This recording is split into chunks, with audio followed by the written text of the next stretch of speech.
Dimulai ya Kak ya? Ya, boleh. Silahkan. Ya, nabda bil basmalah. Bismillahirrahmanirrahim. Bismillahirrahmanirrahim. Assalamualaikum warahmatullahi wabarakatuh. Kami Waalaikumsalam warahmatullahi. kelompok 7 kelas IATA pada siang hari ini akan membacakan terjemahan hasil diskusi kami.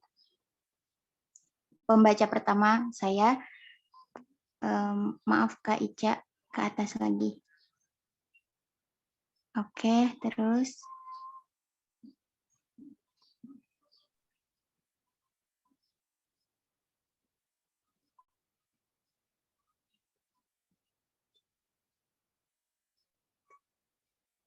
Nah, baik.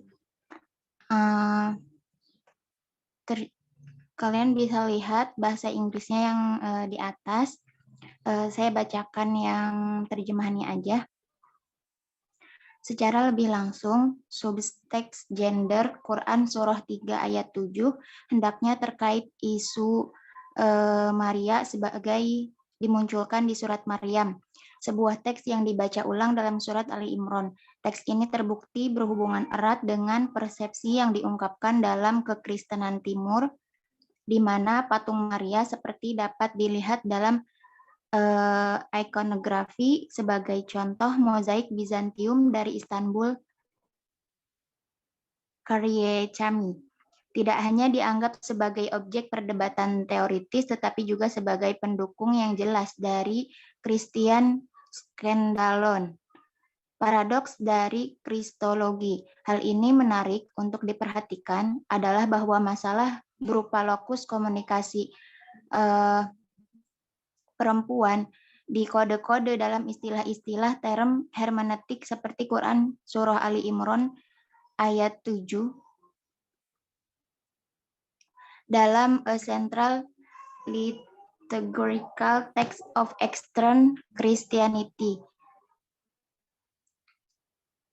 yang dibahasakan ujian bagi perawan yang dibacakan selama masa Prapaskah.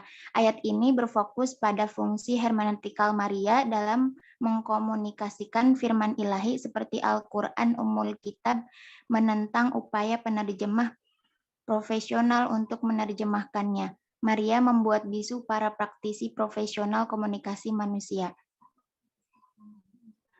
Terus Kak, lanjut, bawah lagi.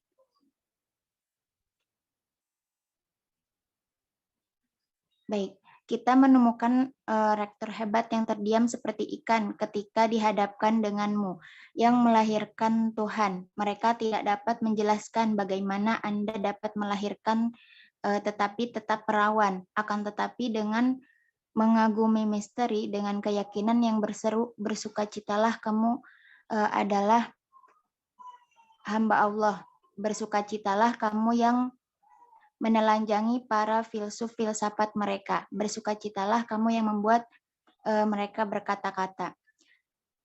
Ungkapan tersebut kemudian, sedangkan perawan Maria biasanya digambarkan sebagai sesuatu yang diberkahi dengan kekuatan persuasi.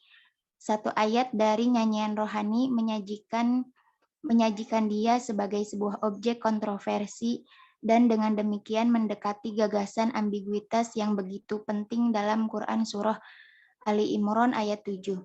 Bagi orang-orang yang percaya, Maria merupakan lambang yang jelas dari iman. Namun bagi orang-orang yang tidak percaya, ia berfungsi sebagai pemicu gangguan.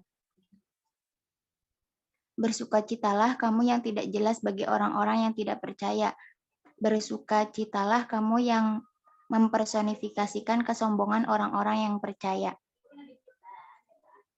Dalam teks ini yang memiliki banyak kesamaan dalam liturgi gereja timur, itu bukanlah ibu dari kitab itu, melainkan ibu dari firman jelmaan yang dipuji sebagai objek iman bagi orang-orang yang percaya, dan ketidakjelmaan hanya muncul di depan mata orang-orang yang tidak percaya. Tentu saja dua teks dan konteks mereka sangat berbeda. Dalam kasus Kristen, itu adalah keajaiban sifat alami, kelahiran dari perawan yang meragukan, kebenarannya, sebuah wacana yang rasional. Lanjut, Kak.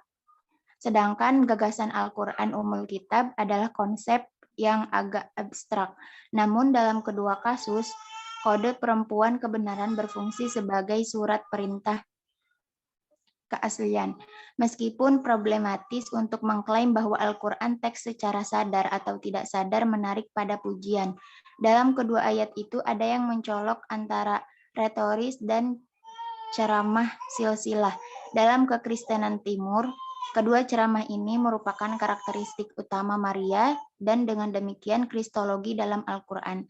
Merger ini dicadangkan untuk surah Ali Imran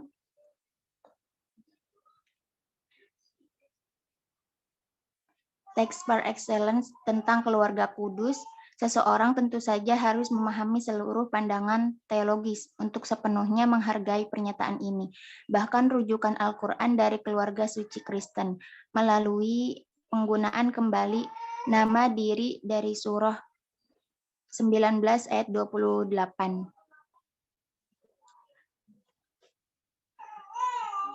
Dan surah 3 ayat 35. Kemudian kepada keluarga Amran yang paling menonjol di samping Musa dan Maryam adalah Harun. Hanyalah puncak dari gunung es dalam sebuah ceramah teologi yang komprehensif. Kemudian rumah Abraham dan rumah Amran. Rujukan ke garis keturunan Imam Aronid ini yang tersirat dalam nama Maria dan nama ibunya menunjukkan posisi Maria dalam kaitannya antara Yudaisme dan kekristenan. Untuk menambahkan beberapa perincian, narasi Al-Quran menyajikan Maria sebagai erat melekat pada rumah suci. Di Quran Surah Maryam ayat 16 ia dikatakan telah mengasingkan diri ke suatu tempat di sebelah timur, yang dapat diartikan sebagai rujukan ke gerbang timur, yaitu Baitul Maqdis, yang menurut penglihatan Ezekiel menandai perbatasan antara worldly dan eschatological city. Gerbang timur adalah tempat yang dalam Injil Apokrifa, khususnya dalam Protevangelium dari Yakobus dan juga dalam ikonografi Bizantium berkaitan erat dengan sejarah keluarga Maria karena ayahnya secara misterius mengetahui bahwa istrinya yang lanjut usia telah hamil secara mukjizat.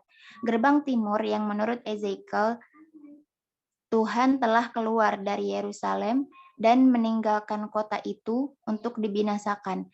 Secara turun-temurun diyakini telah ditutup sejak saat itu. Dengan demikian menjadi lambang penutupan. Menurut kisah turun-temurun Mesianik Yahudi yang sekali lagi menyebutkan Ezekiel, kota itu diharapkan hanya dibuka dengan kedatangan Mesias.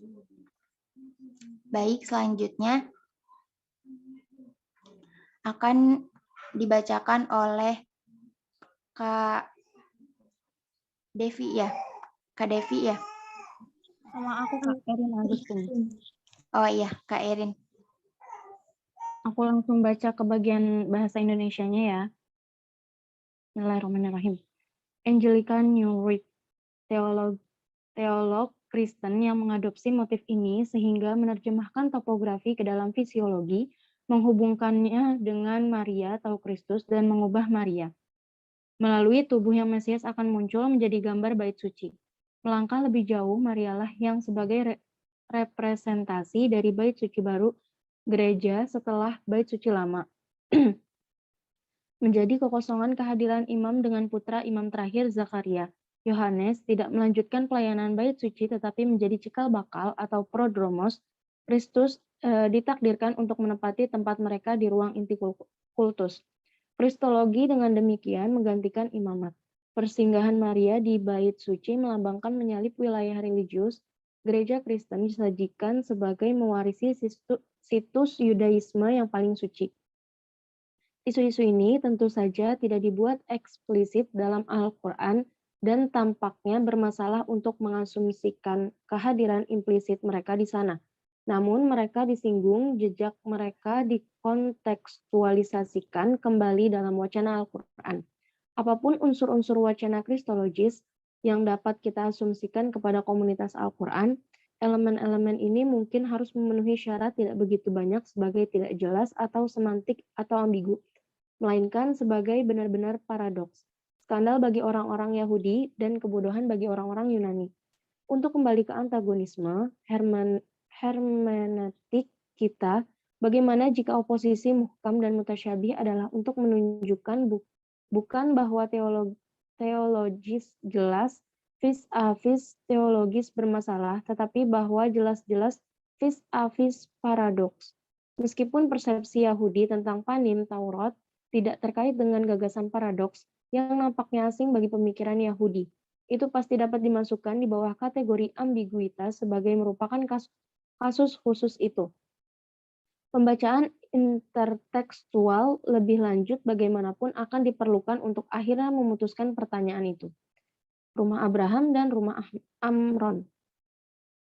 Apa yang saat ini dapat kita klaim dengan beberapa masuk akal adalah bahwa tradisi Yahudi tentang berbagai interpretasi kitab suci dan istilah teknis yang terhubung dari eksegesis seharusnya menembus cakrawala komunitas Al-Quran melalui proses refleksif perdebatan. Perampasan konsep Yahudi dari panim Selha-Torah, wajah kitab suci, adalah untuk menghasilkan lebih dari tambahan arsip Al-Quran yang sudah ada ide-ide. Itu untuk memprovokasi pertanyaan atau bahkan merongrong posisi yang sudah dicapai, terutama pandangan Al-Quran yang sebelumnya dipegang tentang kejelasan yang diperlukan dan ketidaksesakan kitab suci. Meskipun Quran surat 3 ayat 7 tampaknya melihat teknis takwil agar tidak menguntungkan, namun dengan mengakui keberadaan mutasyabihat dan kemungkinan untuk berurusan dengan mereka dalam eksegesis, masyarakat memperhatikan alat hermeneutik baru untuk memecahkan kode pidato kitabis. Setelah pengetahuan baru ini mencapai komunitas Al-Quran, membakar isu-isu kontroversial seperti kristologi dapat diklasifikasikan dalam istilah hermeneutika dan dengan demikian dijelaskan atau setidaknya dibuat dapat diterima. Dan apa yang mungkin bahkan lebih penting, sejak saat itu, pintu terbuka untuk perbanyakan pembacaan Al-Quran, salah satunya adalah pengakuan bahwa komunikasi ilahi mengambil tidak hanya jelas-jelas tetapi juga ambigu, bahkan untuk paradoks. Selanjutnya akan dilanjutkan oleh Amalia Hasibuan. Bismillahirrahmanirrahim. Surat Al-Imran dengan surat Maryam adalah sebuah proses kanonik. Satu, mungkin menjelaskan hubungan antara Quran surah Maryam dan Quran surah Al-Imran dalam istilah yang dijelaskan oleh James Sandres sebagai proses kanonis. Kritik kanonis berfokus pada masyarakat yang menemukan nilai dalam apa yang dihasilkan oleh individu zaman dahulu sebagai anggota dari komunitas-komunitas tersebut. Dan nilai yang mereka temukan mungkin tidak persis seperti apa yang sebenarnya ada dalam benak sang penulis atau pembicara. Tetapi pengamatan yang penting adalah pada contoh pertama, yaitu pengulangan, mengapa anggota masyarakat membaca ulang atau mengulangi apa yang pernah dikatakan. Apa yang James Sandres catat untuk Alkitab berlaku untuk Al-Quran juga. Meskipun teks kuno atau surat Maryam tidak terpisah dari pembacaan ulang surat Al-Imran selama rentang waktu seperti biasanya kasus untuk buku-buku Alkitab. Namun teks kedua secara total merevisi pesan dari yang pertama dan mengadopsi kepada masyarakat Badinan yang jelas memiliki kepentingan untuk mengklaim para protagonis dari surah Maryam untuk tujuan yang baru dan bersifat signifikan, yaitu untuk mengimbangi otoritas lawan Yahudi mereka. Hal ini dicapai bukan melalui teks yang sama sekali, melainkan melalui medium teks yang lebih tua yang dianggap berwenang atau dengan satu yang lain sebagai kanonis. Hal yang paling penting di surah Al-Imran ayat 1-62 adalah politik manipulasi dari cerita awal surah Maryam yang fungsi aslinya adalah murni kepalsuan dan membangun. Kisah Maria diceritakan kembali untuk mendukung silsilah kenabian yang diakui, yaitu yang berasal dari Abraham. Maria dan Yesus dilucuti dari implikasi kristologis. Hal ini dicapai melalui gagasan Yahudi tentang sifat multifasat dari kitab suci merupakan tanggapan dan mengimbangi apa yang sampai saat itu merupakan satu-satunya silsilah nubuat yang diakui yaitu yang berasal dari Abraham. Akan tetapi, untuk memulai perjalanan teologis ini, Maria dan Yesus harus disingkirkan dari implikasi kristologis, yang dari sudut pandang pola pikir monoteisme yang keras terhadap masyarakat pastilah tampak sangat bermasalah. Hal ini dicapai melalui konsep Yahudi tentang sifat multifaset dari Alkitab, yang memberikan sudut pandang sehingga fenomena paradoks dapat sepenuhnya diterima.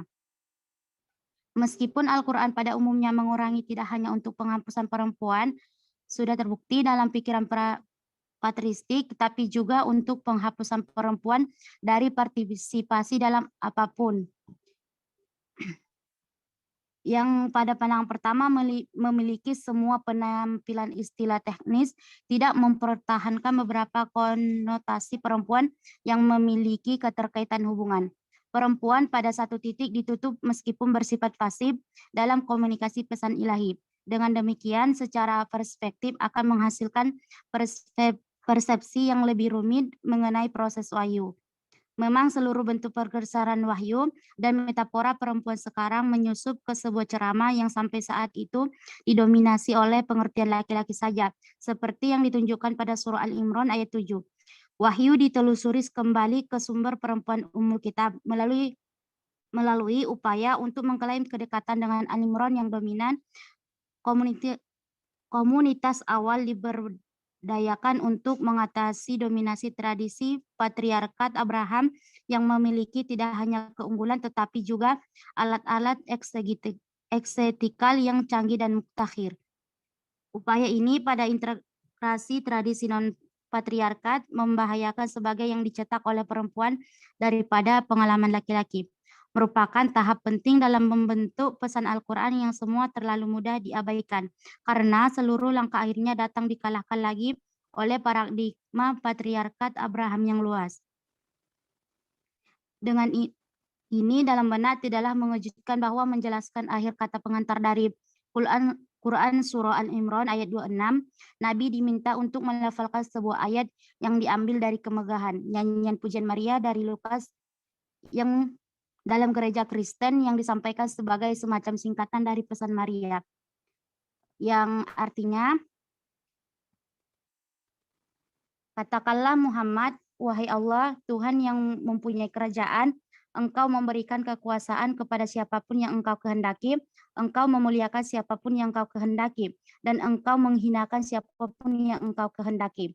Di tangan Engkaulah segala kebajikan, sungguh Engkau Maha Kuasa atas segala sesuatu. Sebagaimana yang telah ditunjukkan oleh David Flusser, baik keagungan maupun Benutus atau nyanyian pujian Zakaria dari Injil yang sama, pada akhirnya kembali kepada seseorang revolusioner Makabe. Nada revolusioner dari kebesaran sangat cocok untuk pesan inti surah Al-Imran, naiknya dominasi dari peristiwa wahyu yang secara eksklusif diterima oleh Abraham, dan tingginya kelompok lain penerima yang sah. Al-Imran yang tidak diwakili oleh bangsa, tetapi oleh dua tokoh protagonis perempuan yang secara mencolok tunduk bebas dari asosiasi otoritas patriarkat.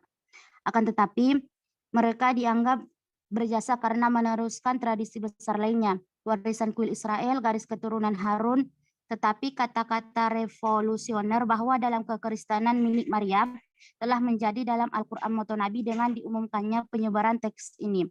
Dengan berani selaras tujuannya untuk tampak tak berdaya, meskipun secara historis tidak kalah pentingnya. Namun, implikasi teologis yang berkaitan dengan kelompok silsilah yang dinominasi wanita, yakni keluarga Amran yang tokoh pribadinya terlepas dari jenis kelamin mereka, dipercaya telah menjadi bagian dari khutbah Al-Quran kecuali melalui profesionalisme eksegetikal yang dikembangkan di rumah Abraham, yaitu gagasan dari berbagai wajah Alkitab. Meskipun kecenderungan emosional masyarakat di surah Al-Imran mungkin menuju ke arah rumah Amran, Al-Imran argumen yang mendukung penerimaan mereka tergantung pada perangkat hermeneutis, perbedaan antara yang jelas dan ambigu, atau bahkan paradoks. Dari kata ilahi, warisan intelektual yang diambil dari anggota terpelajar dan dari keluarga Abraham. Selanjutnya akan disampaikan oleh Anissa Amalia.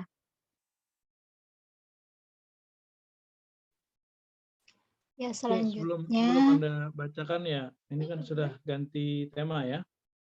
Oke, sebentar dulu.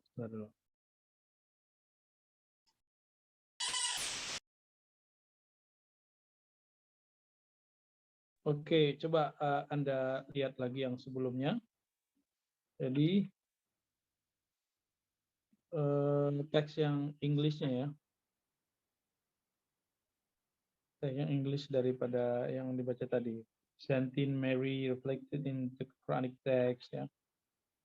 Kemudian ada yang terakhir itu surat Ali Imran versus surat Maryam. Nah, sebagai canonical process, di situ ada perbandingan antara surat 19 Maryam dengan surat Ali Imran. Dan si Angelica Newich, si penyusun tulisan ini, dan dia adalah inisiator yang mengumpulkan artikel di sini. Dia menukil apa yang dikatakan oleh James Sanders. Ya, James Sanders ini dia sedang mengaplikasikan apa yang pernah diaplikasikan kepada Bible. Ya, notes for the Bible itu yang di bawah tulisan itu ya, is applicable to the Quran as well. Maksudnya apa? Saya kalau baca sebuah buku, saya tidak akan betul-betul paham isi buku itu seperti yang dikatakan oleh si pengarangnya.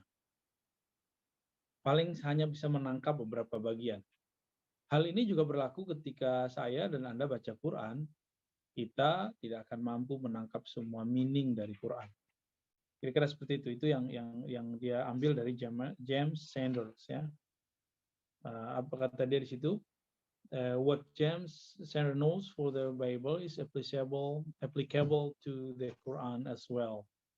Kenapa? Karena though the ancient text Maryam is not separate from its reading by a long time span as and usually as case for biblical books. Jadi dia kemudian mencoba mempraktekkan. Ini kan sama-sama teks yang dianggap suci. Gitu. Saya kalau nulis sesuatu kepada Anda akan menangkapnya ya ala pemahaman Anda gitu. Tapi belum tentu sesuai dengan yang saya maksud. Lalu kemudian ada asumsi bahwa Al-Quran itu mengadopsi dari yang berikutnya itu ya, yang halaman berikutnya yang disebut Magnificat ya. Himne Maria ketika berdoa. Dan itu ada yang mirip dari dalam surat Ali Imran, yang kemudian dinukil ayat Qulillahumma malikal mulki tu'til mulka man tasha. Kata Allahumma sendiri kan itu adalah lafaz yang ada di dalam bahasa-bahasa Suryani dan Ibrani. Dan ayat tadi ya, kalau ada next ya, kalau ada ayat itu, doa-doa ini semakna dengannya ada dalam doa-doa yang dilaparkan oleh orang-orang gereja ketika pagi. Ya, ini nih ayatnya. Maka mereka mengatakan ini berarti ada paruh mempengaruhi atau segala macamnya. Disinilah kemudian dia mengatakan sebagai istilah canonical process ya, bahwa ada Christian Church is transmit is a kind of shortage of Mary message. Jadi ajaran Kristen itu memang sudah ditransmisikan dan buktinya ada pengaruhnya dalam teks Al-Quran. Itu asumsi dia. Jadi dia mengasumsikan bahwa ada pengaruh-pengaruh itu di dalam Al-Quran. Oke, ya lanjut. Silakan dilanjut. Siapa yang berikut?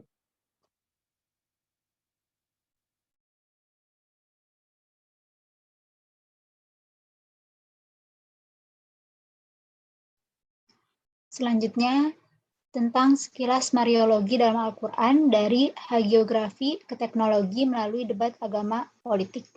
Michael Marks, dua kontribusi baru pada interteks Kristen terhadap Al-Quran, memberikan alasan untuk memikirkan kembali peran kompleks yang memerankan sosok Maria dalam Al-Quran. Dalam kutipannya, Samir Khalil Samir, pengaruh teologi Kristen pada Al-Quran itu sebuah refleksi, dan Sulaiman Al-Maurad yang kutipannya yakni Maria dalam Al-Quran, pemeriksaan ulang presentasinya. Ini merupakan suatu kebetulan yang tepat bahwa interteks Al-Quran yang berjudul teks-teks dari lingkungan Al-Quran sedang dibangun dalam kerangka proyek Corpus Coranicum di Berlin Akademi Ilmu Pengetahuan Brandenburg. Dalam pemaparan ini memberikan dasar yang baik untuk memeriksa lebih dalam dari beberapa pertanyaan yang diajukan dalam makalah ini, sebab persoalan teologis dalam Al-Quran seperti yang ditonjolkan dalam judul karangan Samir masih kurang untuk diteliti, karena pertanyaan-pertanyaan teologis yang dibahas dalam Al-Quran merupakan bagian dari masa perdebatan antik akhir yang masih belum ditentukan secara luas. Setiap diskusi yang mengenai pertanyaan-pertanyaan tersebut tadi menuntut agar teks Al-Quran dikontekstualisasikan kembali dalam spektrum yang lebih luas dari tradisi yang ada sebelumnya. Metode dan tahapan individu yang terlibat dalam prosedur kontekstualitas ini juga perlu didefinisikan tentang sosok Maria. Kontribusi berikut dimulai dari ringkasan singkat dan penelitian yang dilakukan sampai sekarang mengenai sosok Maria dalam Al-Quran. Pada bagian utama, analisis Sulaiman Maurud dan Samir Khalil tentang teks-teks Al-Quran terkait dari Quran Surah Al-Maryam dan Quran Surah Al-Imran yang metodologinya akan dibahas dan ditinjau kembali, yang hasilnya akan mengungkapkan perlu atau tidaknya untuk mengkaji kembali relevansi teologis Maria dalam Al-Quran itu sendiri, yang merupakan topik yang dibahas hingga akhirnya berfokus pada aspek agama, politik, dan mariologis dari teks-teks tersebut. Dari kedua pembahasan ini, tidak adanya perlakuan lebih, karena keduanya berkaitan dengan proses transmisi. Dengan demikian, tujuan dari makalah ini adalah untuk mempertimbangkan kembali teks-teks Al-Quran dan meninjau kembali metode-metode sebelumnya dalam penyesuaian interteks. Ditambahkan kembali dari sisi metodologis oleh Sidney Griffith dalam penelitiannya yang sebanding dengan sejarah, yakni penerimaan Al-Quran yang berusaha menapaki jalan antara dua posisi yang bermuatan ideologis, yakni diharapkan kembali bahwa asumsi hermeneutis yang diterapkan dalam studi yang ini dapat menyarankan cara-cara untuk menghindari beberapa metode ekstrim dan metode tematik dari penelitian masa lampau ke dalam pemikiran pengaruh asing terhadap Al-Quran. Tujuan saya ini bukan untuk menentukan bukti pengaruh eksternal, tetapi nampaknya menjadi tujuan Samir Khalil Samir untuk sekedar memosisikan ulang kembali teks-teks Al-Quran dalam tradisi Kristen, seperti dalam karya Sulaiman Maurud yang melainkan untuk melihat lebih usaha hipotesis, yakni menentukan petunjuk yang mengarah pada perdebatan tentang pribadi Maria yang mungkin dilakukan oleh komunitas Al-Quran. Selanjutnya, garis besar bagaimana sosok Maria dikembangkan dalam Al-Quran. Dalam Quran Surah Maryam ayat 16-33, pertengahan teks Mekah, Maria disajikan sebagai sosok mitos, sosok suci dalam gambaran yang tetap berlaku tidak hanya dalam teks-teks Al-Quran. Kemudian pada Quran Surah Al-Imran ayat 33, khususnya pada Surah Al-Imran ayat 33. Tetapi sepanjang tradisi Islam kemudian tersebut melukiskan gambaran Maria yang begitu puitis sehingga Maria dapat dikatakan memiliki sejarah kenabiannya sendiri sejak fase Mekah dari komunikasi Al-Quran dan seterusnya. Hal ini berbeda dengan sosok Yesus yang citranya tetap inkonsisten dan kabur di dalam Al-Quran, sehingga dalam teks Al-Quran Yesus masuk ke dalam tradisi sejarah Islam sebagai tokoh yang kontroversial. Selanjutnya akan dibacakan oleh Diah.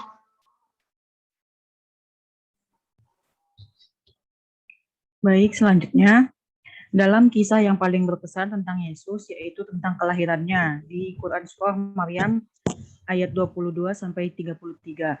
Jauh lebih banyak perhatian dicurahkan kepada ibunya daripada kepadanya. Cerita ini juga secara tipologis terkait erat dengan kelahiran Yohanes Pembaptis dan sama sekali tidak membedakan Yesus sebagai yang lebih unggul dari Yohanes. Seperti dalam Injil Lukas, kisah Maryam dikaitkan dengan Imam Zakaria, namun bukan dalam hal urutan peristiwa, melainkan sebagai semacam paralelisasi, sebuah pengamatan yang akan terlihat signifikan ketika menyangkut asosiasi Maryam dengan bait suci.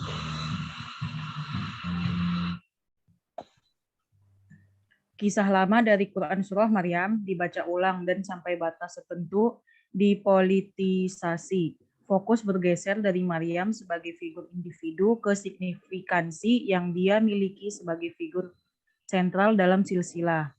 Ali Imran, sebuah kelompok yang dianggap mewakili tradisi keagamaannya sendiri.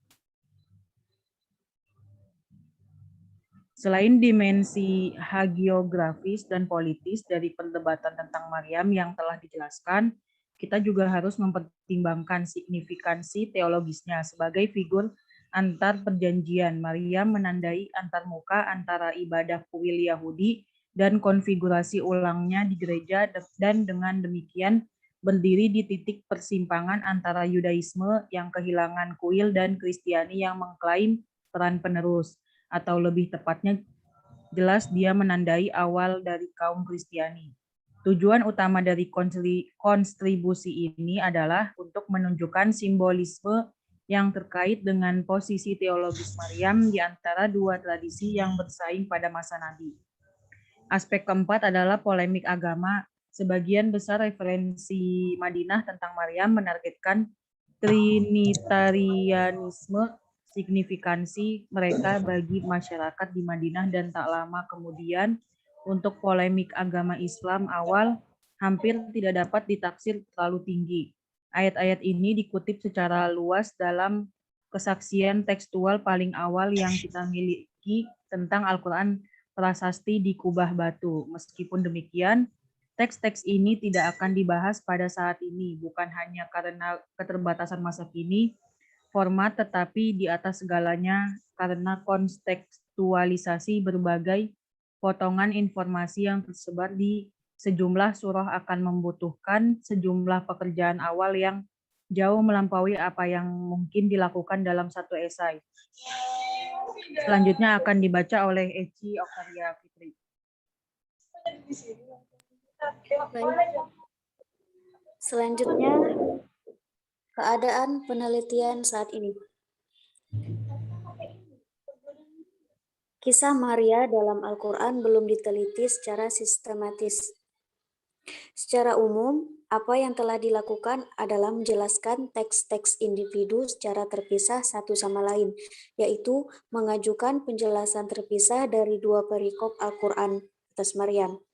Quran surah ke-19 itu ayat 16-33 dan Quran surah ke-3 ayat 33 yang tidak memperhitungkan perkembangan diakronis, pemeriksaan rinci dari berbagai tahap dalam perkembangan cara disajikan, seperti yang diuraikan di atas dari hagiografi melalui debat agama ke teologi. Dengan demikian, tetap menjadi keinginan bahkan seluruh masalah tentang bagaimana tokoh-tokoh Nabi berkembang dalam Al-Quran sebagian besar masih belum dijelajahi. Mayoritas peneliti masih menolak untuk mengakui bahwa kronologi teks memungkinkan untuk direkonstruksi sebagai catatan proklamasi Muhammad dan dapat ditafsirkan sebagai bagian dari proses pembentukan komunitas. Ini terus menghalangi jalan jenis diskusi serius tentang teologi Al-Quran dalam tahap perkembangan bertahap yang diperlukan jika pentingnya sosok Maria menjadi jelas. Al-Quran tidak membahas perkembangan Maria dalam Al-Quran, tetapi berfokus pada titik-titik terisolasi dalam teks-teks Al-Quran dan konsentrasi untuk sisanya pada penafsiran batin Islam. Disebutkan oleh Horowitz, Speyer, dan kemudian Dus. Semuanya bagaimanapun membatasi diri untuk membangun kembali hubungan historis antara tradisi. Baru-baru ini, Laurent de Laibarger telah memulai pemeriksaan ulang sosok Maria di bawah aspek gender dan otoritas kenabian. Peran sosok Maria dalam Al-Quran, berbagai tahapan perubahan Maria, fungsi dalam wacana Al-Quran tetap berada di luar lingkup penulis yang tidak menarik kesimpulan dari alokasi kronologis teks-teks Al-Quran. Pendekatannya dengan demikian hampir sinkronis, bahwa kadang-kadang mengandalkan penafsiran Islam. Referensi intra-Quranik yang dikemukakan oleh Laibarger seperti hubungan antara rasa sakit saat melahirkan di bumi dan Maria sendiri melahirkan seorang anak di gurun tampak sebagai asosiasi yang tidak disengaja daripada referensi yang relevan secara hermeneutis. Next. Karena Baik. kedua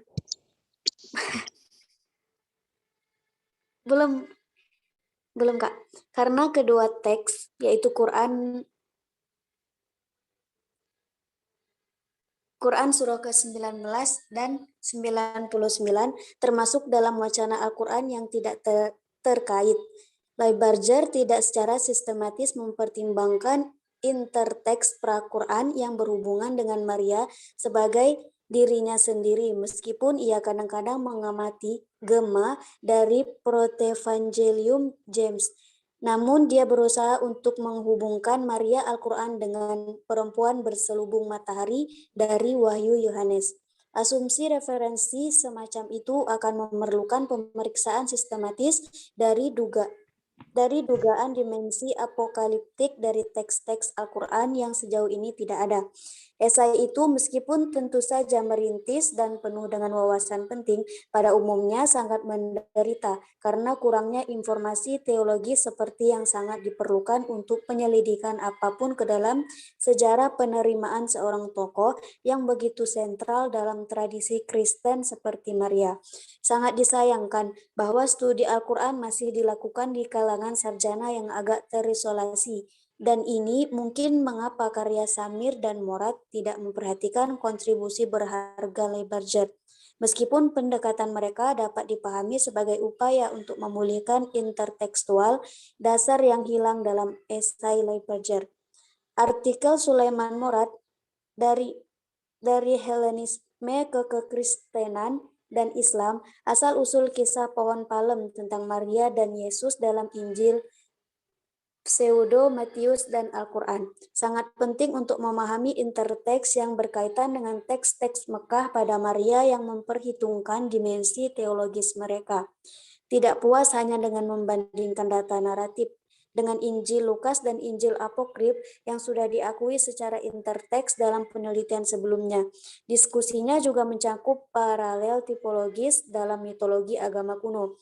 Secara khusus, dia sudah semakin dekat dengan menemukan solusi yang memuaskan untuk masalah bagaimana cara Maria disapa dalam Al-Quran sebagai saudara Harun.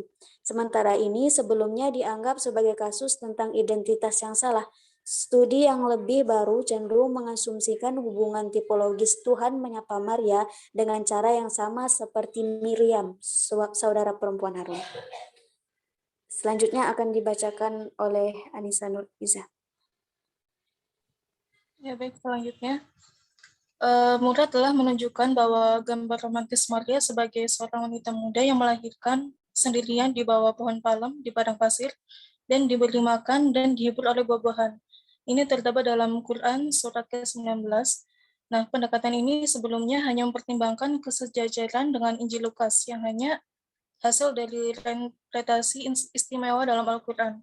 Pemeriksaan konteks topografi tersebut mengingat kisah Mesir yang diceritakan dalam Injil Apokrif Yakobus, di mana pohon palem juga memainkan peran sentral sebagai penyedia makanan di padang pasir. Selain itu, kisah Hajar yang Murad tidak pertimbangkan tentu saja tidak dapat diabaikan sebagai gambar yang terkait secara tipologis. Baik Murad melangkah lebih jauh yang mengkontekstualisasikan kisah kelahiran dalam istilah dari jenis cerita pra-Islam kuno yang ditemukan dalam lingkungan Helenistik. Narasi kelahiran ilahi secara khusus, ia mengakui prototipe untuk kisah kelahiran Al-Quran dalam kelahiran Apollo diambil secara keseluruhan. Ia berhasil menunjukkan bahwa kisah Mekah di tengah Maria adalah sesuai. Jika tidak dengan presentasi kanonik kelahiran Yesus, maka dengan deskripsi yang diberikan dalam banyak teks Kristen ekstra kanonik yang beredar luas di Late Antiquity. Dan kata lain, itu mencerminkan tradisi dan gambar Kristen yang tersebar luas yang diambil dari tradisi kuno. Kemudian interpretasi pula tentang silsilah Maria dalam Quran surat ke-19, 66 dan 3. Namun bahkan pendekatan Murad yang seperti sebagian besar kontribusi terhadap koleksi di mana ia diterbitkan pada dasarnya tetap variabel. Perhatiannya adalah untuk menemukan bukti dari sumber dari versi Al-Quran, dari cerita Kristen. Pandangannya adalah salah satu ekstrak yang teks Al-Quran yang menemukan teks-teks sebelumnya. Seperti yang baru-baru ini ditekankan oleh Griffith. Cerita Al-Quran melampaui reproduksi belaka tradisi berasimilasi, melainkan menempatkan mereka dalam konteks baru sebagai hasilnya. Apa yang diperlukan bukan hanya pembacaan analisis, tetapi membaca sintesis. Kita membaca seperti itu tidak dapat membatasi diri untuk urutan akar pemikiran. Dari tradisi ini yang lebih tua, tetapi harus mempertimbangkan perbedaan makna surplus. Indikasi yang terkandung dalam teks yang mengisyaratkan pembacaan ulang eksegetis, mengisyaratkan pergeseran dari perspektif sebelumnya.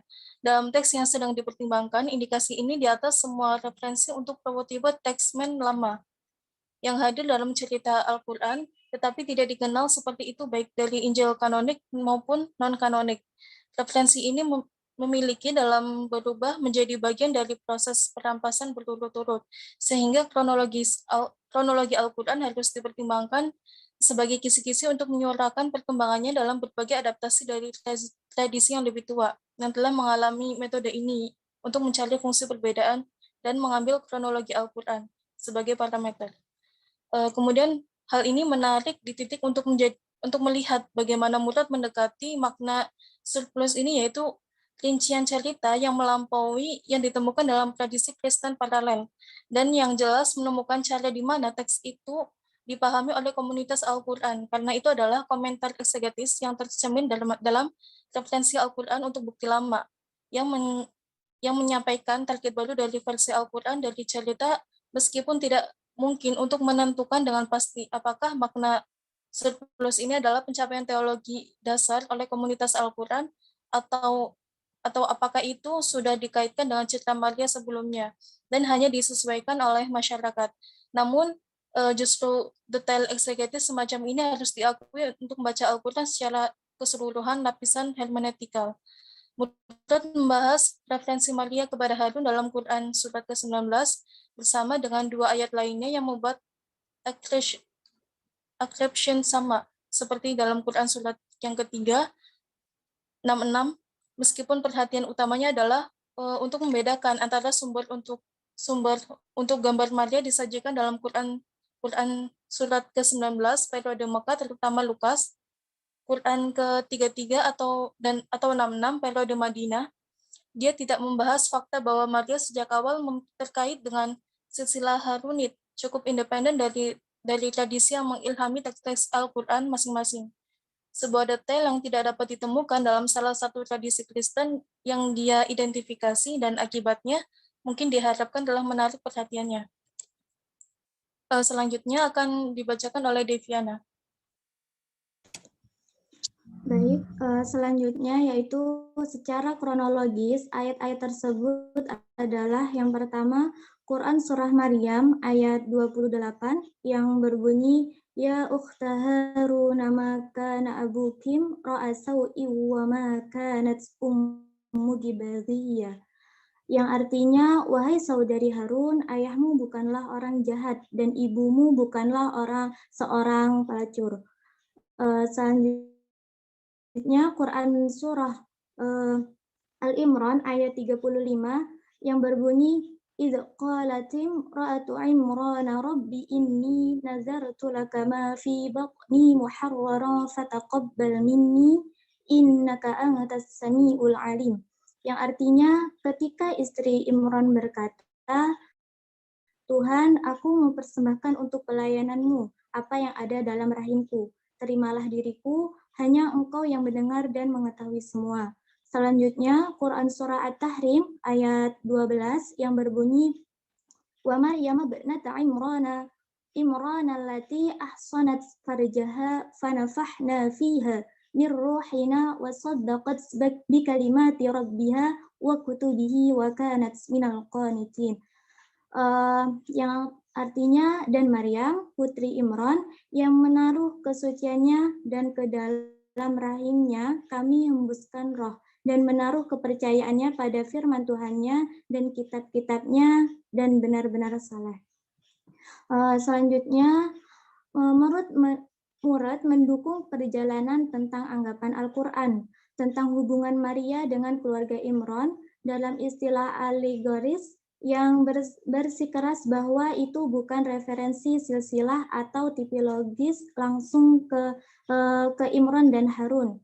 Dia mendasarkan argumennya pada konvensi fraseologis Arab menggunakan bid, dan lain-lain untuk merujuk pada keanggotaan dalam kelompok yang tidak selalu sesuai dengan hubungan keluarga langsung. Dia membangun deskripsi sebelumnya untuk menjelaskan implikasi dari atribusi ini untuk menikah. Setidaknya menurut beberapa silsilah yang dikutip dalam literatur tafsir Arab, bagian dari garis imamat Harun yang berarti bahwa dia dapat dirujuk dengan referensi kepadanya atau ayahnya Imran keanggotaan yang Murad tidak menganggap implikasi teologis apapun. Meskipun motifnya terlihat membantu membuat narasi kehamilan dan persalinan di luar nikah banyak yang lebih spektakuler dan dengan demikian mempertajam kehidupan di mata orang-orang yang lebih spektakuler dan di mata orang-orang pada waktu itu yang akan mengaitkan keanggotaan kelompok yang dekat dengan kuil dengan ketaatan yang sangat ketat. Dari hukum, referensi teologis hubungan banyak dengan kuil tetap belum dieksplorasi dalam karya Murad. Apa yang akan bermanfaat untuk dikejar, terutama dari titik awal yang diabdosi oleh Murad yang menghubungkan Maria dengan tradisi kuil adalah referensi lebih lanjut tentang kuil yang ditemukan tersebut di seluruh cerita Maria. Sangat mengejutkan bahwa banyak kisah di dalam Quran surah Maryam dan kisah Zakaria yang mendahulunya, yaitu dalam Quran surah Maryam ayat 12-15. Keduanya secara eksplisit ditempatkan di bait suci. Bait suci ini tidak lagi menjadi tempat korban bakaran, tetapi seperti sebuah gereja atau tempat berdoa. Zakaria dihadirkan sebagai orang yang sedang berdoa, bukan pelayanan pengorbanannya ketika dia disapa oleh suara ilahi. Istilah yang digunakan untuk menyebut bait suci dalam konteks ini adalah mihrab.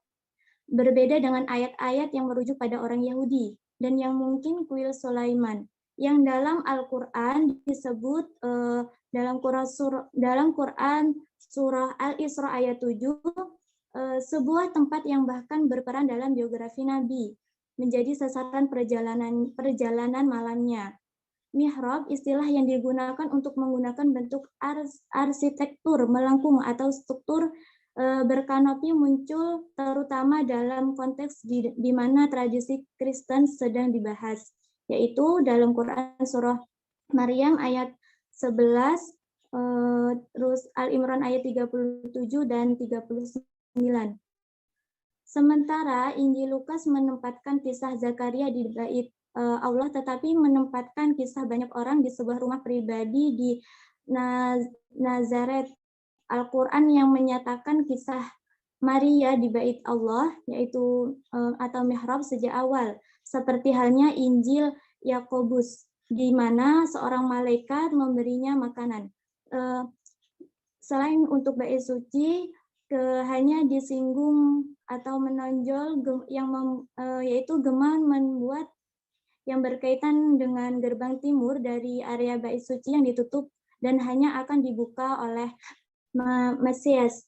Tampaknya inilah yang dimaksud dengan Quran surah Maryam ayat 16 yang berbunyi wa hurufi, yang artinya yaitu dan sebutkan Maria dalam kitab suci ketika dia telah menarik dari diri kaumnya ke tempat timur. Selanjutnya akan disampaikan oleh Kak Firza.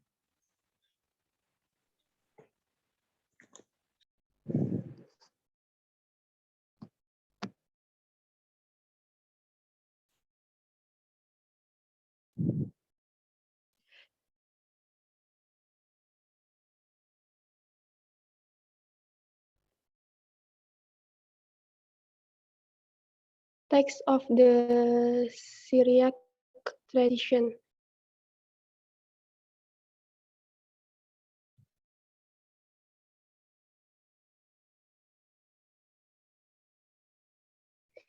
Penjelasannya adalah sebagai berikut. Tradisi Kristen patristik menganggap Maria sebagai alegori untuk bait suci yang gerbangnya terkunci sesuai dengan rahim perawannya yang hanya akan dibuka oleh kelahiran Kristus Sang Mesias. Atribusi kepada Maria ini ditransmisikan antara lain oleh teks-teks liturgi terkemuka dari tradisi Syria. Salam Maria, hai merpati yang menyandang Raja Wali zaman dahulu. Salam Maria, wanita muda yang murni dan suci. Oh, kediaman Raja Surgawi. Salam Maria, tongkat Harun. Hai Hali Maria, gerbang tertutup yang tidak dibuka. Salam Maria, kuil yang bernafas dari Tuhan yang dimuliakan. Salam Maria, tongkat kekuatan dan pelita terang yang berlimpah. Salam Maria, yang menerima salam Jibril dan menghidupkan rumah Adam. Bahkan jika interpretasi ini tidak dibuat eksplisit dalam Al-Quran, teks tetap mengacu pada tempat timur milik bait suci. Dengan demikian, referensi ke bait suci jauh melampaui silsilah Harun Maria. Ini juga dapat disiri teks Al-Quran yang hanya dirujuk secara singkat oleh Maurad menjelang akhir artikelnya. Referensi untuk Amran dan Harun harus kemudian diambil secara alegoris. Hal ini membuat saya berpendapat bahwa Amram dari surat Al-Imran ayat 33, Allah meninggikan Adam dan Nuh, keturunan Abraham dan keturunan Imran di atas bangsa-bangsa. Ialah Amram Al-Kitabiyah, ayah dari Musa, Harun dan Miriam dan nenek moyang Maria, Ibu Yesus. Selain itu, referensi kepada Ibu Maryam sebagai istri Amram adalah referensi ke Amram Alkitabiyah dalam arti bahwa Ibu Mari menikah dengan keturunannya. Tesis tentang penggunaan alegoris Harun dalam kisah Maria ini menuntut penjelasan lebih lanjut yang membawa kita pada pendapat Samir Khalil Samir.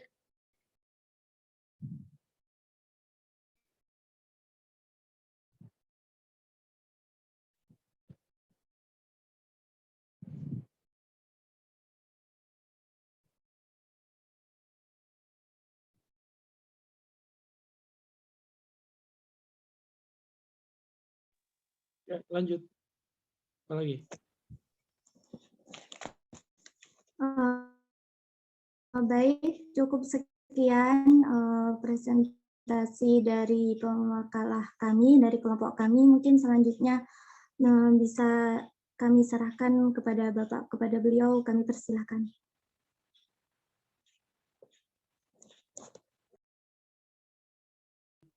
Coba Anda tutup, saya mau tampilkan teks aslinya aja. Sebentar. Halaman 540 berapa nih?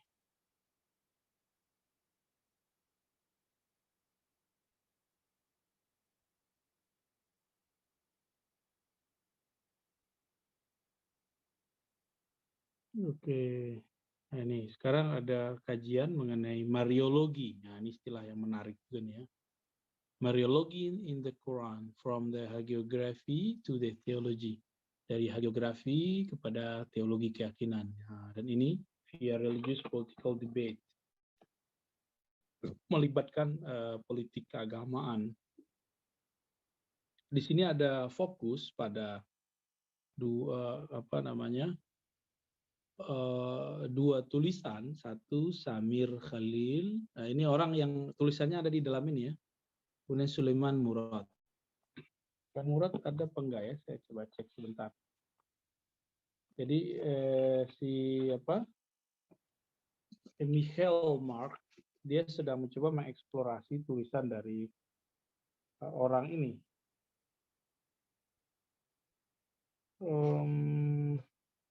Maaf, dua orang ini ada di buku yang biru yang saya punya. Ya. Tulisan dia ada di buku yang biru ya, The Quran in his historical context. Tapi belum kita terjemah ya. Biasa saya jadikan referensi aja. Oke, dua tokoh ini dijadikan sampel dari apa yang akan dikaji sekarang. Tulisan si Samir Khalil apa? Coba Anda perhatikan tulisannya. The Theological Christian Influence. Influence pengaruh Kristen. Apa yang berpengaruh? Teologinya. Jadi pengaruh teologi Kristen on the Quran, dalam Al-Quran, sebagai sebuah reflection. Saya tidak tahu nih Samir Khalil Samir ini seorang Muslim atau dia seorang Kristen ya. Kita nggak ada urusan dengan dia. Lalu Murad menulis artikel Mary in the Quran. Mari dalam Al-Quran, re-examination of her presentation. Kaji ulang terhadap perwajahannya atau presentasi tentang dia di dalam Al-Quran. Nah, ini kemudian menjadi kajian dari si Mark, ya, Michael Mark. Ya. Kita coba lihat. Kita lanjut aja. Lalu dia mengatakan bahwa I will proceed from the methodological stance adopted by Sidney Griffith. Ya. Dia akan mencoba mengkaji dengan metodologikal yang pernah diadopsi oleh Sidney Griffith yang mengkomparasikan hasil investigasi dalam penerimaan sejarah berdasarkan pandangan Quran to treat occasion path between two ideological position ya, untuk membaca atau mengumpulkan menempuh satu jalan antara dua ideologi yang berbeda. Tapi dia mengatakan apa? My aim, walaupun di sini ada preasumsi, ini dia penting sekali, ini dia jujur ya, bahwa ada preasumsi, asumsi awal gitu, preasumsi itu asumsi awal. Presume foreign influence on the Quran. Jadi ada asumsi bahwa ada pengaruh asing dalam Al-Quran. Al-Quran itu tidak murni dari Allah gitu. Itu versi orang-orang Barat ya. Maka ini ada asumsinya. Nah, tapi dia mengatakan my aim is not find to evidence of external influence. Saya sebenarnya nggak ada tujuan, kata si Mark, untuk menemukan keuntungan dari external influence. Jadi ketika memang ada terus saya menjadi bahagia gitu, nggak ada ya.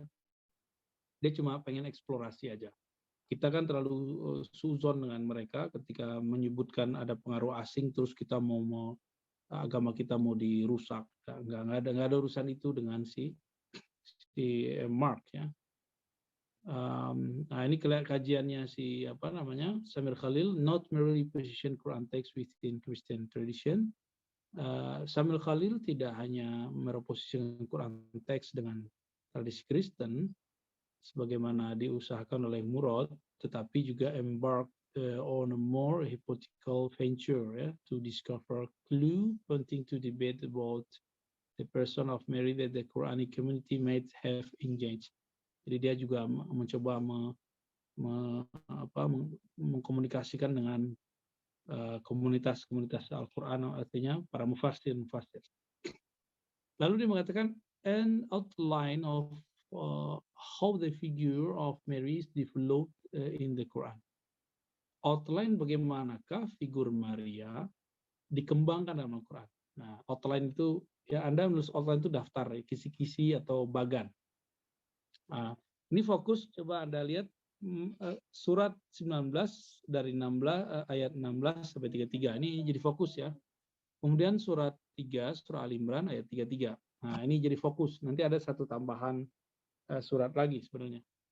Nah, jadi dari dua ayat ini, dua kumpulan ayat-ayat ini, jadi surat 19 ayat 16 sampai 33 dan surat 3 ayat 33, nanti terlihat bagaimana outline, bagaimana kerangka Al-Quran dalam membicarakan figure of Yesus, ya, figure of Yesus.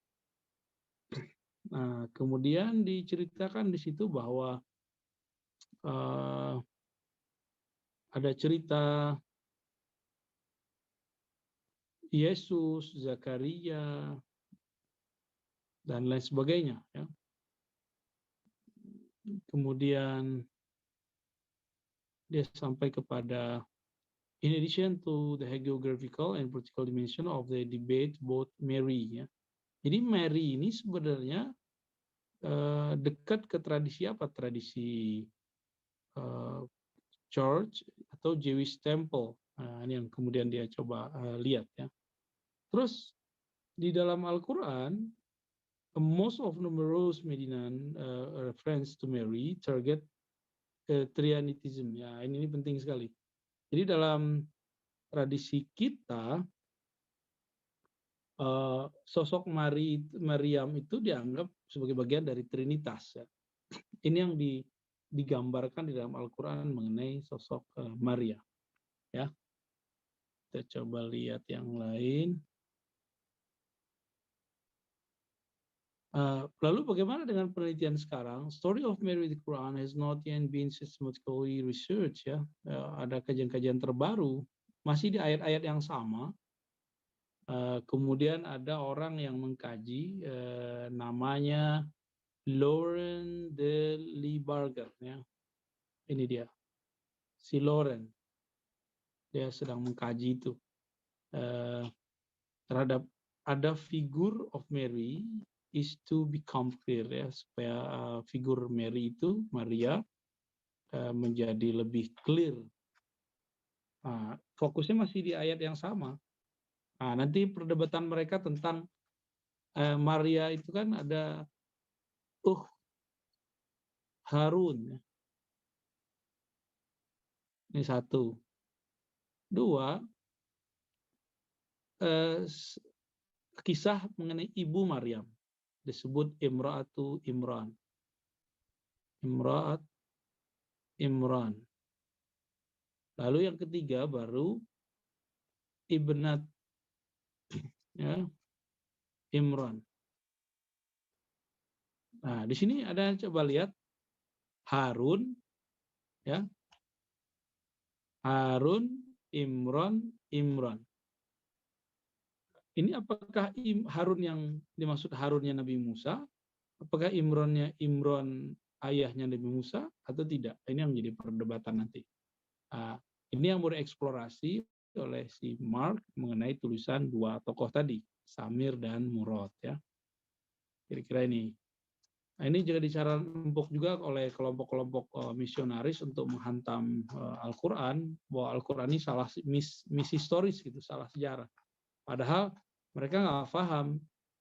Misalnya Anda ini, saya kan menyebut Anda ini, misalnya Anda ini kan perempuan, maka saya menyebutnya Banatu Hawa atau Banatu Adam.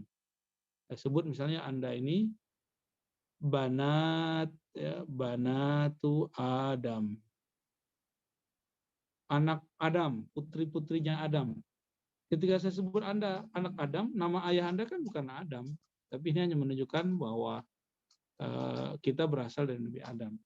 Ya. Anak-anak Ismail, anak-anak Quraisy, ya, sama seperti itu. Jadi mereka merupakan istilah bahasa Arab yang seperti ini, ya. Oke, nah jadi di sini nanti diceritain mengenai perdebatan itu, woman close with science, meteorological from Hellenism to Christianity, Islam reign, cerita tentang palm tree story, ya, bahwa Sayyidah Maryam ini melahirkan anaknya di bawah pohon kurma, bla bla bla semuanya. Lalu ada kalimat di situ sister of Harun. Nah, ini dia nih. Sister of Harun, ya, di ayat 19, surat 19 ayat 28. Coba Anda lihat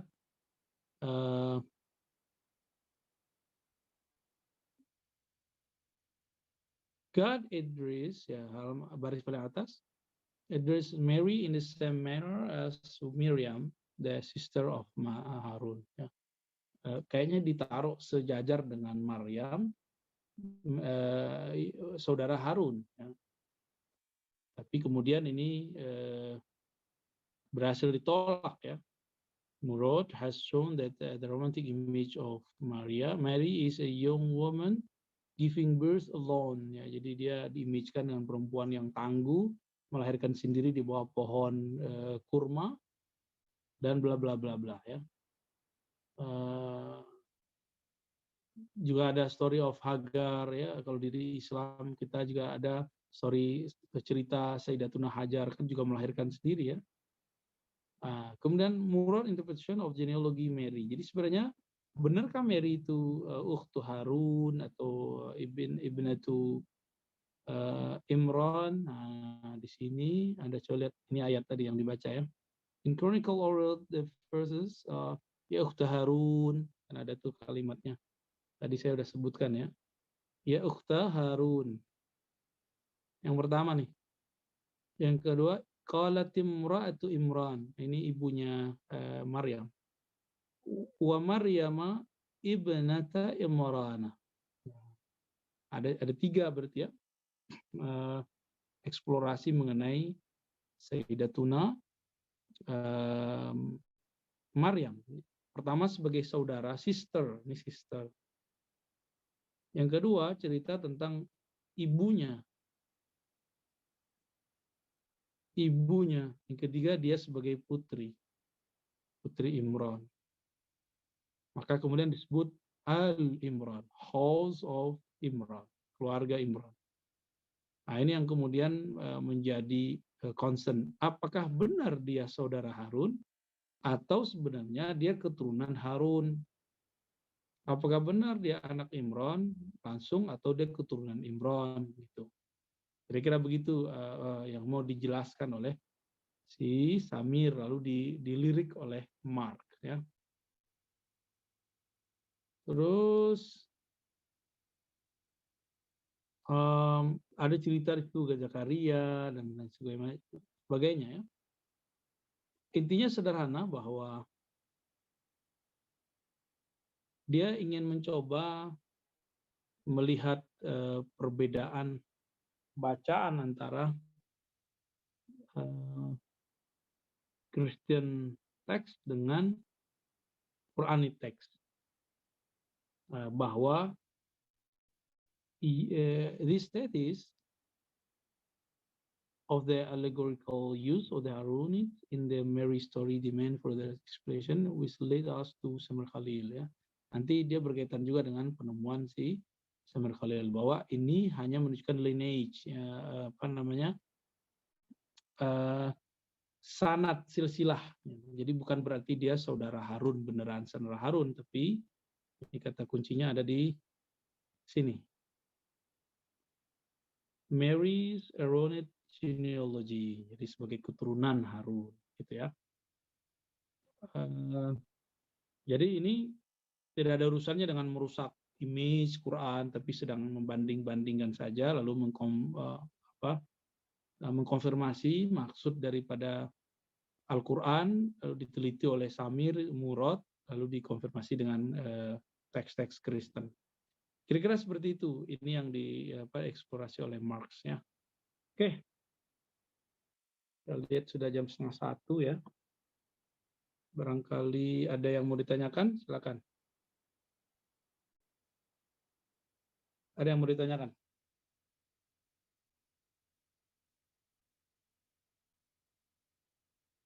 Mana? Udah kenyang atau lapar?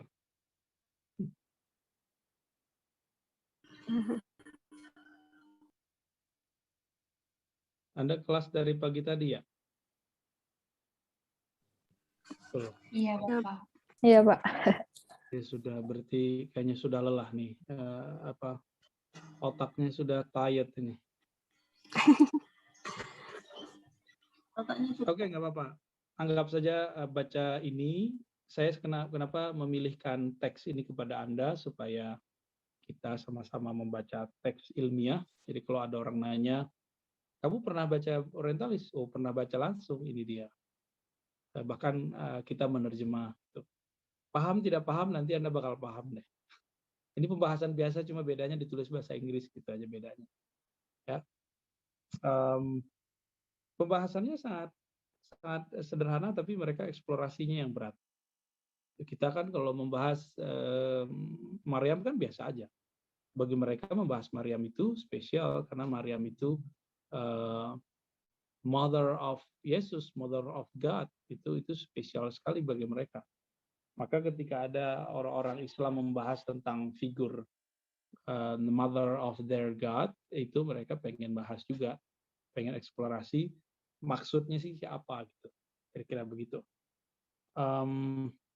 Tapi mereka kemudian ada yang meragukan teks. Kenapa disebut saudara Harun, kenapa disebut anak Imran, padahal belum tentu itu yang dimaksud. Terlepas dari itu semua, si Michael Mark tidak ada maksud untuk meragukan apapun, tapi dia sedang melihat tulisan dua orang Surya, satu seingat saya ini orang India atau orang mana itu ya, Murad ini, bahwa ada pengaruh asing dalam Al-Quran. Nah, bagi kita, Injil Taurat itu bukanlah asing. Bagi kita, Injil Taurat itu part of revelation of God, ya, bagian daripada wahyu Allah. Jadi nggak ada masalah sebenarnya. Jadi kalau ada kesamaan, kita sering menyebutnya syar'u man qablana. Syariat orang terdahulu. Bahkan dalam ilmu hadis, Anda sering mendengar Israiliyat. Ya. Pernah dengar nggak? Israiliyat. Ya. Dan itu no problem, sebenarnya nggak ada masalah ketika seandainya ada kesamaan, something is sent between Bible and the Quran. Jadi kita nggak ada problem, nggak ada masalah. Sama, berarti memang sumbernya dari Allah. Kalau berbeda, jangan-jangan ada intervensi manusia di dalamnya. Kira-kira begitu. Ya. Kalau yang tadi pagi pembahasannya tentang pembahasan si ada Barbara, dia Barbara itu meneliti adakah Kristen di Yaman ketika sebelum Nabi lahir. Ternyata ditemukan masjid-masjid tiang-tiangnya masih ada salibnya. Dan mereka meneliti sampai si detail itu. Kalau yang ini mereka meneliti tentang Maryam in the Quran, ya. Sangat menarik kalau Anda baca dan bisa bahasa Inggris, sangat menarik sekali. Oke, I think enough. Seperti Anda sudah lelah, selamat beristirahat. Sampai ketemu pekan depan, insya Allah. Assalamualaikum.